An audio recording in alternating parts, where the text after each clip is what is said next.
Par Larry Hodgson 15 septembre 2017. Chenille à tente estivale, moins nuisible qu'elle n'en a l'air. Nid de chenille à tente estivale dans un pommetier. Photo, G. Barriot. La chenille à tente estivale Hyphantria cunea est le stade larvaire d'un papillon de nuit blanc plutôt discret. Sa petite taille dément le dommage qu'elle fait ou, devrais-je dire, qu'elles font, car elles sont très grégaires et vivent en colonie. Souvent d'énormes tentes de soie remplies de feuilles minées jusqu'à ne laisser que les nervures, de fientes abondantes et de 200 à 300 chenilles. Malgré son nom, la chenille à tente estivale Hyphantria cunea est souvent plus automnale qu'estivale dans les régions septentrionales, car elle apparaît à la fin d'août ou en septembre. D'ailleurs, en anglais, on l'appelle « fall webworm », tisseuse d'automne. Contrairement à la livrée de forêt Malacosoma spp, plus courante, qui apparaît au début de l'été et qui mange les feuilles à l'extérieur de sa tente, la chenille à tente estivale recouvre de sa tente de soie une ou deux branches, généralement à partir de leur extrémité, et consomme les feuilles à l'intérieur de sa tente. À mesure que les chenilles grandissent, la tente s'agrandit aussi. La tente sert également d'abri aux nombreuses chenilles de la colonie, les protégeant contre les intempéries et les prédateurs, comme les oiseaux. Plus de 40 espèces se nourrissent de la chenille à tente estivale, et même contre les pesticides. La chenille à tente estivale n'est pas non plus la même espèce que la chenille processionnaire Tomtupea pithiocampa, une autre chenille à tente trouvée uniquement dans l'Ancien Monde et qui a la caractéristique de se promener à la queue leu-leu d'un arbre à l'autre. Chenille à tente estivale. Photo, Melissa McMasters. Flicker. La chenille à tente estivale est de couleur très variable, avec une tête noire à rougeâtre et un corps jaune clair à vert et des touffes de poils gris à blanc qui émergent de deux rangées de tubercules noirs le long du dos. À vous de décider si vous la trouvez jolie ou laide, les avis sont nettement partagés. Distribution. La chenille à tente estivale est maintenant distribuée un peu partout dans l'hémisphère nord. Illustration, Antonem Dept. UFL. Idiot. À l'origine, cet insecte était strictement limité à l'Amérique du Nord. Cependant, la chenille à tente estivale a été accidentellement importée dans l'Ancien Monde et elle est maintenant largement répandue dans toute l'Europe et progresse rapidement en Asie aussi. On la trouve autant dans les climats chauds que tempérés, partout où il y a des arbres à feuilles caduques. Elle ne s'attaque pas aux conifères. Cycle de vie: femelle pondant des œufs sous une feuille. Photo. UF School of Forest Resources et Hemp. Conservation. À l'automne, les larves quittent leur nid pour hiverner sous forme de pupe dans les fissures d'écorce, dans la litière forestière et sous le sol. Les adultes volants émergent en été et la femelle pond bientôt met des masses de centaines de poilus sous une feuille du nouvel arbre haute, près de l'extrémité d'une branche. Ils éclosent environ une semaine plus tard et les jeunes chenilles, encore minuscules, commencent aussitôt à se bâtir une nouvelle tente en soie pour se protéger des prédateurs et des éléments. Les dommages se manifestent généralement vers la mi-août, en augmentant nettement en septembre. Dans des climats plus doux, cependant, le cycle commence plus tôt et il peut y avoir une deuxième génération. Faut-il traiter ou non?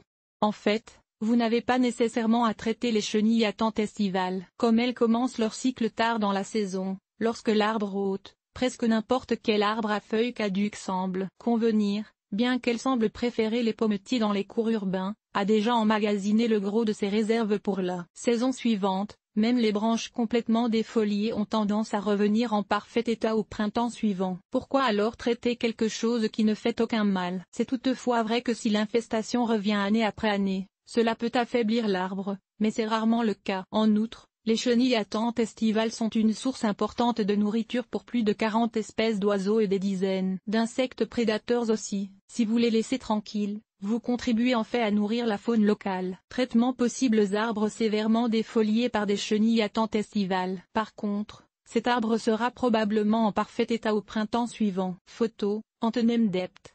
UFL. Idiot. Cela dit, les nids ont une apparence disgracieuse, d'autant plus quand il y a plusieurs tentes dans le même arbre, comme cela arrive souvent. Vous pouvez donc vous sentir obligé à réagir. Voici alors quelques suggestions sur ce que vous pouvez faire. Le traitement traditionnel consiste à couper et à détruire la branche sur laquelle la tente se trouve. Cela fonctionne parfaitement lorsque vous pouvez atteindre le nid de manière sécuritaire, mais il peut être hors de portée, haut dans l'arbre. Aussi, ce genre d'élagage inégal peut nuire sérieusement à la symétrie de l'arbre. Si vous décidez d'éliminer les branches infestées, vous pouvez détruire les chenilles en enterrant le nid ou le plongeant dans de l'eau savonneuse. Ou scellez-le tout simplement dans un sac de plastique et mettez-le aux ordures. Traditionnellement, on nous disait de brûler le nid, mais pourquoi polluer l'air quand cela n'est pas nécessaire? Un jet d'eau puissant détruira le nid et la plupart des chenilles. Photo, www.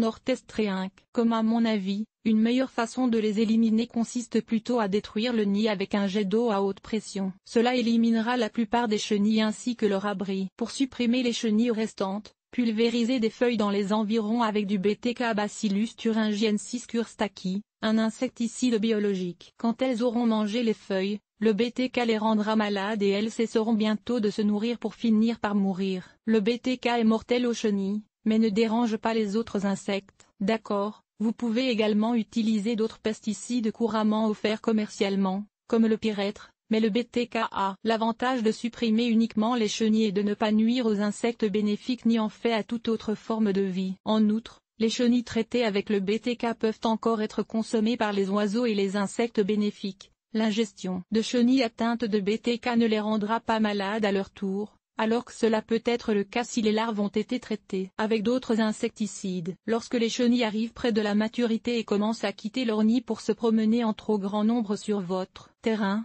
ce qu'elles font juste avant de commencer leur pupaison, vous pouvez tout simplement les écraser, les pulvériser avec un insecticide doux comme le savon insecticide ou le neem, deux autres insecticides qui ne nuisent pas aux oiseaux, les récolter manuellement pour les déposer dans de l'eau savonneuse, ou apprendre à les tolérer. Beaucoup de gens sont prêts à payer de bons montants pour qu'un arboriculteur vienne traiter leurs arbres ou supprimer les nids, mais je trouve cela un peu exagéré, compte tenu des dommages limités causés à l'arbre. Cependant, lorsque le même arbre a plusieurs nids et se fait bouffer tout son feuillage, ce qui peut arriver, il est difficile de résister à l'idée qu'il faut absolument traiter. Et la prévention ? Parfois, on recommande de vaporiser les troncs d'arbres de son terrain avec de l'huile au stade dormant, huile horticole, au début du printemps pour tuer les pupes qui hivernent, mais il est peu probable que cela arrête une infestation en devenir. D'abord, seulement une partie des pupes hivernent sur le tronc, mais de plus, les papillons femelles se déplacent, souvent sur de grandes distances, donc éliminer les pupes sur votre terrain n'aura pas nécessairement le moindre effet. Seront-elles de retour l'an prochain? Nid de chenilles à tente estivale. Photo, Michigan Department of Natural Resources. La population des chenilles à tente estivale varie énormément d'année en année et de région en région. Une saison de forte infestation n'est pas toujours garante d'une infestation majeure l'année suivante. Tout comme on peut n'avoir jamais eu de problème avec cet insecte dans le passé pour vivre subitement une attaque multiple. Pour l'instant, du moins, il n'y semble pas avoir de façon de prédire quand les nids de chenilles à tente estivale seront abondants ou presque absents au cours d'une année donnée. La chenille à tente estivale, elle cause des dommages si visibles que vous vous sentez souvent obligé de la traiter, mais comme les arbres atteints souffrent rarement de ces infestations, c'est à vous de décider si une telle intervention est nécessaire ou non.